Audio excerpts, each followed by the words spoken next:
शरीयत में दखल अंदाजी की तो फिर बहुत बुरा हो। लेकिन आप देखिए दर्शकों, इन लोगों को आप देखिए, इस भीड़ को देखिए, ये सिर्फ और सिर्फ नाच रही है, खुशी से नाच रही है। गजवाए हिंद का प्लान बनाया जा रहा है, क्या इसीलिए बनाया जा रहा है? ऐसा लग रहा है कि पूरा हो गया। सुनिए जरा, ये कैसे खुशी से नाच रहे हैं।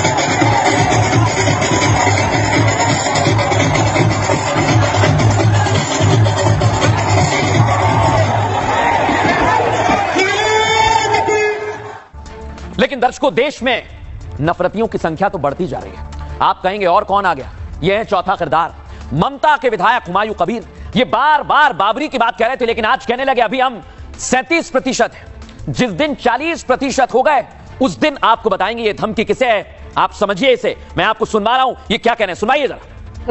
বাহাত্তর আছে বাংলায় 37% আছে, যখন এটা কমপ্লিট করব সেদিন 40% পৌঁছাবো এবং করব কোন শক্তি থাকলে আমাকে রুখে নেবে, তাতে আমি সহ 100 জন শহীদ হলে 500 জনকে শহীদ করে দেবো। ওখানে আমার চ্যালেঞ্জ এটা, কেউ বলেছে তো यूपी।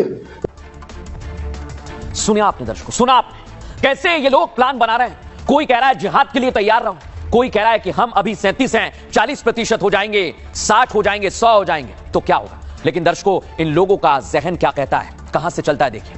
इनके लीडर हैं अरशद मदनी, जो बार बार मौलानाओं को बरगलाते हैं और फिर आ जाते हैं इनके भतीजे जो कहते हैं जब जब जुल्म होगा तब तब जिहाद होगा।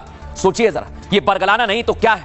उसके बाद हुमायूं कबीर कहते हैं कि हमारी जनसंख्या जब बढ़ जाएगी तब तुम लोगों को बताएंगे। ये किसको धमका रहे हैं बताइए। आज आप सोचिए दर्शकों, किसको धमका रहे हैं। तीसरा किरदार ओवैसी के विधायक, वो कहते हैं जब बात हम पर आएगी, कौम पर आएगी तो गलियां कम पड़ जाएंगी। अब आप इससे समझ सकते हैं कि इन लोगों के जहन में क्या चल रहा है। लेकिन आज दर्शकों आपसे कहूंगा, ये सिर्फ बयान नहीं है, ये बहुत गहरी साजिश की तरफ इशारा करते हैं। लेकिन इस साजिश का तोड़ क्या है वो आपको आगे बताऊंगा, उससे पहले देखिए खास रिपोर्ट।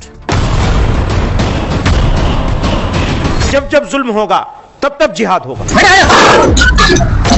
हमारे पे आएगी ना, इंशाल्लाह गली गली कम पड़ेगी इंशाल्लाह।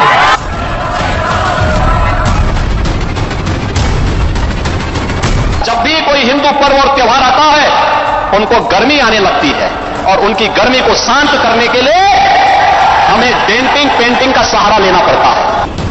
मौलानाओं की गर्मी बता रही है कि योगी फिर डेंटिंग पेंटिंग शुरू करने वाले हैं। फिर चाहे मदनी का जिहादी प्लान हो या हुमायूं का मिशन बाबरी, क्योंकि अयोध्या से योगी ने शुरुआत कर दी है। अरे ये तो मिलेगा, इनके बाप की जागीर है जो ये रोक दे, इनकी मां की मेहर में आया है जो रोक दे। जिस दिन हम सड़कों पर आएंगे तो तुम्हारी रूह कांप जाएगी। पहले भी कुछ मौलाना गर्मी के मारे फड़फड़ा रहे थे, लेकिन योगी ने ऐसा इलाज किया कि अब तो बताने की भी जरूरत नहीं पड़ती कि सरकार किसकी है। लेकिन कुछ मौलानाओं को सर्दी में फिर गर्मी का एहसास होने लगा है। जब जब जुल्म होगा तब तब जिहाद होगा। मैं इसको दोबारा कहता हूं, जब जब जुल्म होगा तब तब जिहाद होगा। जिहाद का ख्वाब देखने वाले मौलाना और उसकी पूरी भड़काऊ ब्रिगेड योगी के रडार पर आ गई है। रडार पर तो बाबरी वाले हुमायूं भी हैं, लेकिन इस बार सबका इलाज होगा, फिर चाहे बाबरी वाले भाईजान हो या ओवैसी के पठान।